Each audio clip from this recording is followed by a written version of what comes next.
রাত 9:30 থেকে 11টা পর্যন্ত ঢাকা কেন্দ্রীয় কারাগারের আশপাশ ও কারাগারের অভ্যন্তরের সব বিদ্যুৎ একযোগে বন্ধ হয়ে যায়। বন্ধ হয়ে যায় বললে ভুল হবে, বন্ধ করে দেওয়া হয়। 1.5 ঘন্টা ঢাকা কারাগারের মতো স্পর্শকাতর জায়গায় কেন বিদ্যুৎ বন্ধ করে রাখা হয়েছিল সেটা একটু পরে বলি। আগে বিদ্যুৎ আবার ফিরে আসার পর কারাগারের অবস্থা কেমন ছিল সেটা বর্ণনা করা যাক। ঢাকা কেন্দ্রীয় কারাগারে ওই দিন কয়েদিদের সবার ভেতরে এমনিতেই কিছুটা অস্থিরতা কাজ করছিল, কারণ তারা জানতো জেলখানায় সেদিন 5 জনের ফাঁসি কার্যকর হতে যাচ্ছে। আর যে 5 জনের ফাঁসি কার্যকর হতে যাচ্ছে তারা সকলেই ছিল অত্যন্ত বিনয়ী, কারাগারের সকলের প্রিয় মানুষ।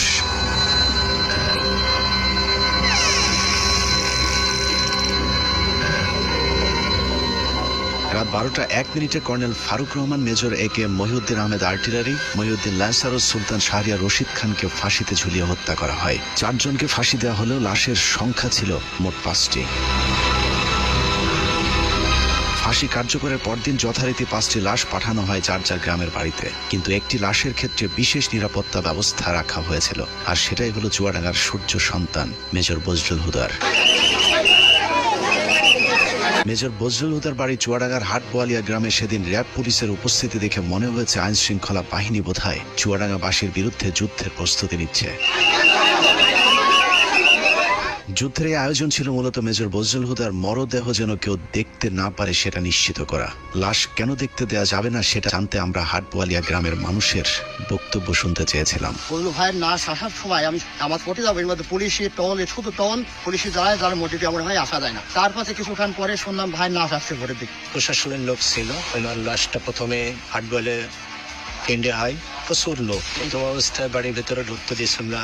আমার জানাজাত লাশটা ধোয়ার কথা, কিন্তু পুলিশের বাধার কারণে আমি লাশটা ধোয়াতে পারিনি। লাশ আসার পরে তার প্রশাসনের লোক যারা আসছিল লাশ নিয়ে, তারা যেখানে টাইম দিয়েছে তাকে দাফন করতে হবে। সে দেশের মানুষের জন্যই মনে করেন সবসময় ছিল, দেশের মানুষের পাশে থাকতো সবসময়। চুয়াডাঙ্গার মানুষের কাছে মেজর বজলুল হুদা ছিলেন এক আদর্শের প্রতীক, যে কারণে আইন শৃঙ্খলা বাহিনীর ব্যাপক উপস্থিতি আর জোর জবরদস্তির পরেও প্রিয় মানুষটিকে শেষবারের মতো একটু দেখতে চাওয়া মানুষের ঢল ছিল চোখে পড়বার মতো।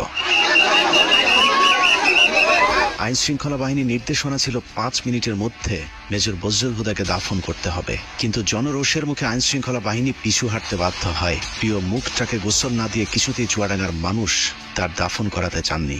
বাধ্য হয়ে প্রশাসন তাদেরকে আধা ঘন্টা সময় বেঁধে দিয়েছিল দাফন করবার জন্য। 4টা-5টার দিকে আসলো, লোকজন নাই একেবারে, মানে সম্পূর্ণ একেবারে হলো কোনো মানুষজন ঢুকতে দিচ্ছে না। র্যাবের এক কর্মকর্তা আমাকে জিজ্ঞেস করলো কেমন উনি লোক ছিল। আমি তখন বললাম যে সে কেমন মানুষ ছিল এটা আপনারা কিছুক্ষণ পরে দেখতে পারবেন। তো বলি যে এত ভালো মানুষ তাহলে এরকম একটা কাজ করলো কেন?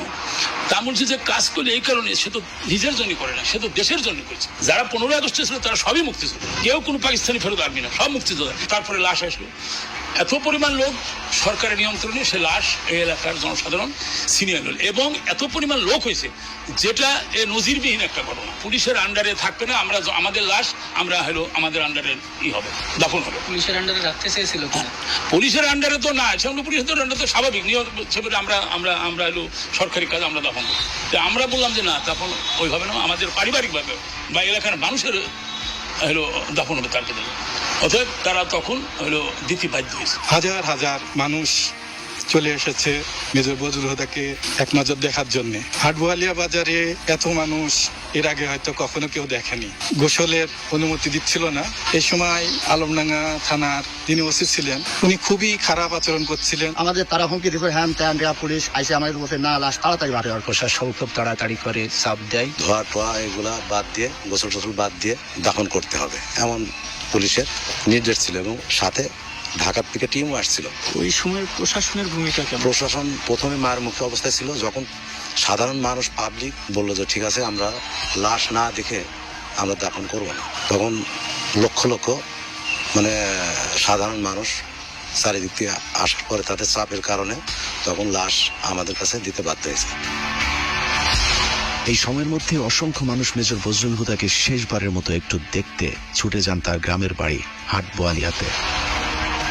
তিন জেলার জনগণের কারণে প্রশাসনের লোক এখানে পিছিয়ে হাঁটি যায়। তারা এখানে সরে যাওয়ার পর এখানে জনগণের ইচ্ছা মতো তাদের দেখানো হয়েছে। মাটি দেওয়ার চাইছিলাম, তো এখান থেকে লেট করানো এলো যে পরে লাস্টটা মাটি দেওয়া হোক এই হিসাবে একটু দেরি করে লাস্ট দেখার পরিপ্রেক্ষিতে আমরা দেখছিলাম। এতটুকু পর্যন্ত ঠিকই ছিল, কিন্তু মেজর বজলুল হুদাকে গোসল করাতে গিয়ে চুয়াডাঙ্গার মানুষ সাক্ষী হয়েছিল নৃশংসতম এক ঘটনার। কাফনের কাপড় সরাতেই দেখা যায় মেজর বজলুল হুদাকে আসলে ফাঁসি দেওয়া হয়নি, তাকে জবাই করে হত্যা করা হয়েছে। মুক্তিযুদ্ধের জেনারেল ওসমানীর পিএস সাবেক সংসদ সদস্য আপনাদের প্রিয় সন্তান অসংখ্য বিচারের মধ্য দিয়ে হত্যা করা হয়েছে। আমরা এই হত্যার বিচার চাই। ইনশাল্লাহ বাংলার মাটিতে তাকে হত্যার বিচার একদিন হবে হবে। সে ফেরেস্তা তুললো, সে কোনো অপরাধ কারোর সাথে করেনি, মানুষের উপকার করেছে।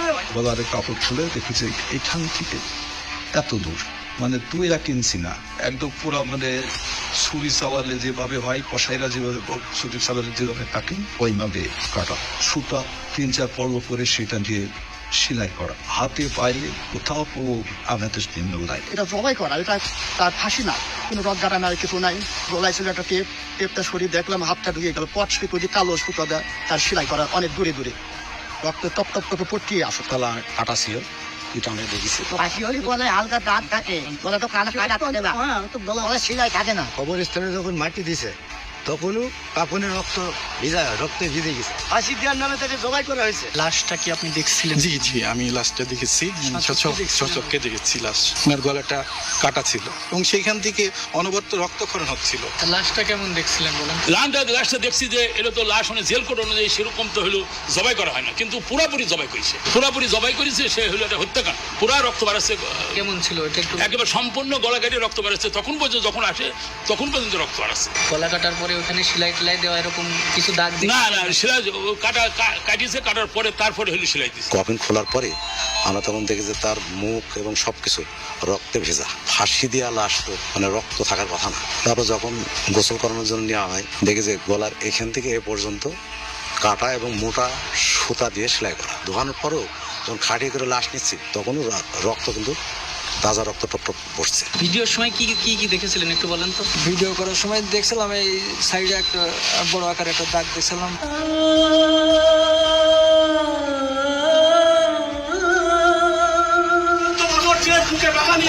আমার ভাইকে সিরিয়াল পুলিশ শেখ হাসিনা জেলখানায় ঢুকে নিজ হাতে জবাই করে হত্যা করেছিল। আমরা মনে করি যে এটা ফাঁসি দেওয়া হয়নি, শেখ হাসিনা হিংসাত্মকমূলক ভাবে এবং প্রতিশোধমূলক ভাবে সে জেল গেটে যে নিজে হাতে জবাই করেছে। এই হত্যাকাণ্ডের আমরা তীব্র নিন্দা জানাচ্ছি এবং এর বিচারের জন্য ব্যবস্থা করা হবে। বাংলার বীর সন্তান মেজর বজলুল হুদাকে কে কারা কিভাবে জবাই করেছিল সেটা জানতে হলে আবারও 18 তারিখ রাত 9:30 থেকে 11টা পর্যন্ত 1.5 ঘন্টার সেই সময়টাতে ফিরে যেতে হবে, যে সময়টুকুতে ঢাকা কেন্দ্রীয় কারাগার ও তার আশপাশের বিদ্যুৎ বন্ধ করে রাখা হয়েছিল। ওই রাতে ঢাকা কেন্দ্রীয় কারাগারে কয়েক ঘন্টায় যা ঘটেছিল তা হলিউডের হরর থ্রিলার মুভিকেও হার মানাবে। অনুসন্ধানে জানা যায় 2010 সালের 28শে জানুয়ারি রাত 9টার পরপরই জেল গেটের ভেতরে মোট 2টি কালো গ্লাসের গাড়ি প্রবেশ করে। ওই গাড়ির একটিতে এসএসএফ এর সদস্যদের সাথে শেখ হাসিনা এবং অপরটিতে জাহাঙ্গীর কবির নানক, ইসমাইল হোসেন সম্রাট, তৎকালীন ঢাকা বিশ্ববিদ্যালয়ের ছাত্রলীগের দুর্ধর্ষ ক্যাডার সিদ্দিক নাজমুল আলম ছিলেন। ধারণা করা হচ্ছে ওই রাতের অপারেশনের পুরস্কার হিসেবে পরের বছর 2011 সালে ছাত্রলীগের কেন্দ্রীয় সাধারণ সম্পাদকের পদে বসানো হয় নাজমুলকে। এছাড়া সম্রাট ও নানকদেরকেও দেওয়া হয় গুরুত্বপূর্ণ দায়িত্ব। এর বাইরে ওই গাড়িতে ভয়ঙ্কর কুৎসিত দেখতে বড় গোফওয়ালা একজন মানুষ ছিল, যার নাম পরিচয় আমাদেরকে কেউ নিশ্চিত করে বলতে পারেনি। ডিএমপি কমিশনার একেএম শহীদুল হক সাহেব ছিলেন, স্বরাষ্ট্র সচিব যে আব্দুল সালাম সাহেব ছিলেন, কারা মহাপরিদর্শক যে ব্রিগেডিয়ার জেনারেল আশরাফুল ইসলাম খান উনিও ছিলেন, আর সম্ভবত ঢাকা ডিসি ছিলেন উনি জিল্লুর রহমান, ঢাকা জেলার ম্যাজিস্ট্রেট অমিতাভ সরকার উনিও ছিলেন এখানে, আরো বেশ কিছু লোকজন ছিল। গোয়েন্দা সংস্থার সাবেক কর্মকর্তা জানান ওই রাতে মোট 2টি ফাঁসির মঞ্চ তৈরি করা হয়েছিল। এই 2টি ফাঁসির মঞ্চে দুজন করে মোট 4 জনকে ফাঁসি দেওয়া হয়। দূর থেকে কোন 4 জনকে ফাঁসি দেওয়া হয়েছিল সেটা বোঝা না গেলেও 5ম জনকে ফাঁসি দেওয়া তো দূরের কথা, মঞ্চেই তোলা হয়নি। কিন্তু লাশ বের করবার সময় জেলখানা থেকে মোট 5টি লাশবাহী গাড়ি বের হয়েছিল। ফাঁসি থাকে সাধারণত সেদিন তো এটা নরমাল প্রসিডিওর, জেলখানায় নিরাপত্তাটা বেশ স্ট্রং থাকে।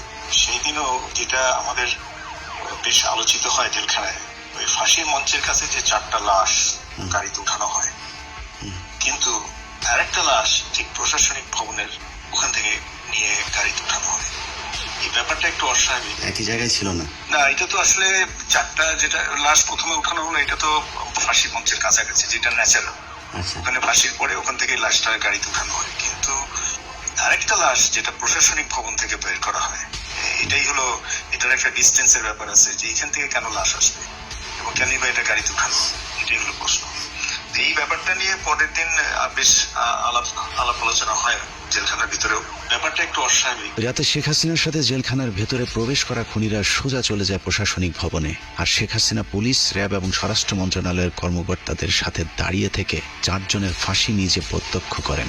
ধারণা করা হয় আসলেই তাদেরকে ফাঁসি দেওয়া হচ্ছে কিনা সেটা নিশ্চিত করতেই শেখ হাসিনা সেখানে উপস্থিত ছিলেন। ফাঁসি কার্যকর হবার পরপর শেখ হাসিনাও চলে যান প্রশাসনিক ভবনের ভেতরে। সেখান থেকে রাত 1টার কিছু আগে শেখ হাসিনা ও তার সাথে থাকা খুনিরা সেই একই পাজেরো গাড়িতে করে জেলখানা থেকে বের হন। কারাগারের অন্য আরেকটি সূত্র বজলুল হুদার পরিবারকে জানিয়েছিলেন, সেই রাতে বজলুল হুদাকে কারাগারের প্রশাসনিক ভবনের একটি কক্ষে জবাই করা হয়েছিল, যেখানে শেখ হাসিনা নিজে উপস্থিত ছিলেন এবং বজলুল হুদাকে জবাইয়ের আগে তার বুকের উপর পা চাপা দিয়ে রেখেছিলেন শেখ হাসিনা নিজে। সে রাতে শেখ হাসিনা সহ তার সাথে থাকা সব খুনির গায়ে রক্ত লেগেছিল, কিন্তু সম্রাটের গায়ে সাদা টি শার্ট থাকায় সেটা অনেকের চোখেই পড়েছিল। ওই পরের দিন একটা বিষয় খুব আমাদের দু একজনের নজরে আসে যে প্রধানমন্ত্রী জাহাঙ্গীর কবির নানক, সম্রাট নাজমুল যখন প্রশাসনিক ভবন থেকে বাইরে আসে তখন এই সম্রাটের গায়ে রক্তের দাগ ছিল। দু একজন এটা দেখতে পায়। এখন ব্যাপারটা হচ্ছে যে এই ধরনের জিনিসগুলো তো আমরা গ্যারান্টি দিয়ে বলতে পারছি না, কিন্তু তখন যে সময় ওই সময় যে সমস্ত লোকজন উপস্থিত ছিল, যে এখন তারা সবাই এখন বাংলাদেশে বেশিরভাগই আছেন, পুলিশ প্রশাসনের মধ্যেও আছেন, এই সমস্ত অফিসার বা লোকজন যারা উইটনেস ছিল, যারা সাক্ষী ছিল, তাদেরকে এখন ধরলেই এই জিনিসটা মোটামুটি তদন্তের আওতায় আনা যায় এবং তাদের পরিবার যেটা অভিযোগ করে যে তাকে জবাই করে মারা হয়েছে এবং এই যে অস্বাভাবিক অ্যাক্টিভিটিস গুলো যেগুলো জেলখানার মধ্যে দেখা গেছিল ফাঁসির সময়, ফাঁসির পরবর্তীতে, এটা পরিষ্কার তদন্তের মাধ্যমে বের করাটা খুবই সহজ। ঘটনার বর্ণনা শুনে অনেকের কাছেই হয়তো অসম্ভব, অবিশ্বাস্য এক গল্পের মতো মনে হচ্ছে। তবে আপনি যদি শেখ হাসিনার ব্যক্তিগত সহকারী মতিউর রহমান রেন্টুর আমার ফাঁসি চাই বইটি পড়ে থাকেন, তাহলে আপনার কাছে শেখ হাসিনার চরিত্রের সাথে আজকের ঘটনাটি হুবহু মিলে যাবে। মতিউর রহমান রেন্টুর তথ্যানুযায়ী শেখ হাসিনা যেদিন মৃত্যুর খবর শুনতেন সেদিন স্বাভাবিক দিনের চেয়ে অনেক বেশি খেতেন। এই ঘর থেকে ওই ঘরে দৌড়ে পৈশাচিক এক উল্লাস করতেন তিনি।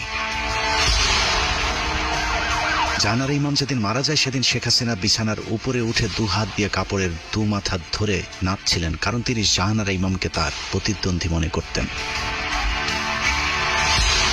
এক কথায় শেখ হাসিনা একজন নরপিশাচ, রক্তপিপাসু, মানসিক বিকারগ্রস্ত একজন উম্মাদ, যে কারণে একজন মানুষ যার আর কয়েক ঘন্টা পরে ফাঁসি কার্যকর হবে তাকেও নৃশংসভাবে জবাই করে হত্যা করবার কথা চিন্তা করতে পারে।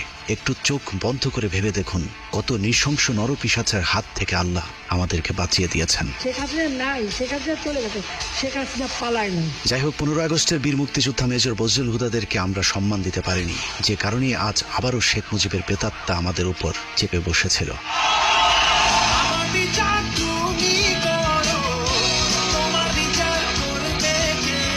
বাংলাদেশের মানুষ 2024 সালে শিক্ষার্থীদের হাত ধরে যেভাবে দুর্বিষহ এক দুঃশাসনের কবল থেকে বেঁচে উঠেছে, ঠিক একইভাবে 1975 সালে major Dalim colonel, Rashid colonel, ফারুকার, মেজর বজলুল হুদারা এক অত্যাচারী মাদকাসক্ত বাকশালীর হাত থেকে 7 কোটি বাঙালিকে স্বাধীনতা এনে দিয়েছিল।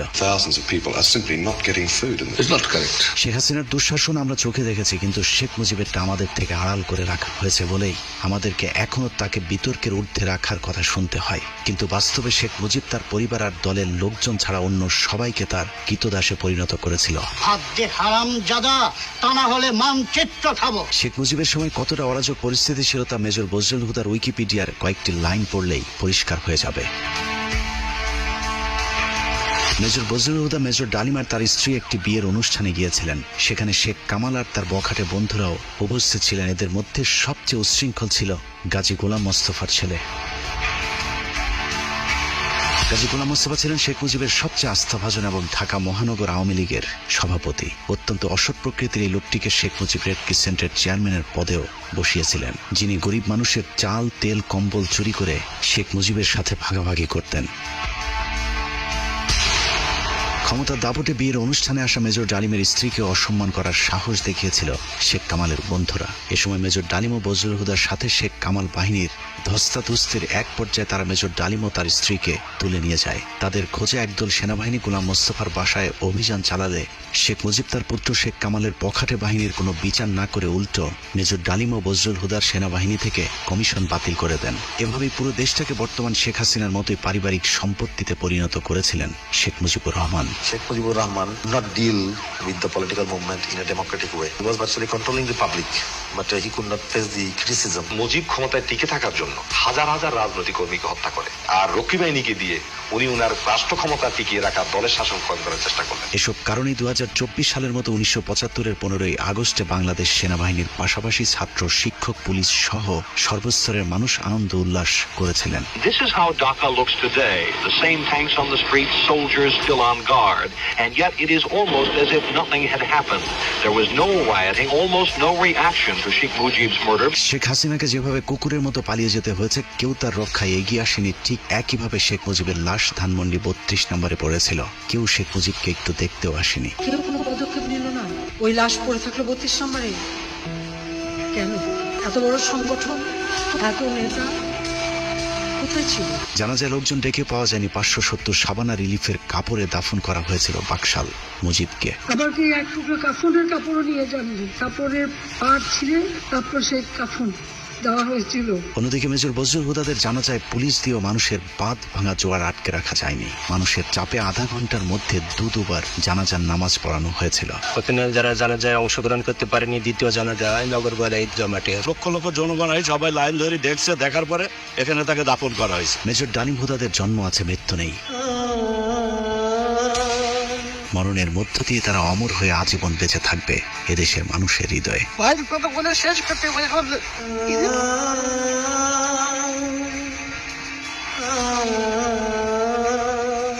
যতবার মুজিব হাসিনাদের মতো নরপশুরা এদেশের মানুষকে শোষণ করতে চাইবে, ততবারই বজলুল হুদারা ফিরে আসবে আবু সাইদ কিংবা মুগ্ধ হয়ে।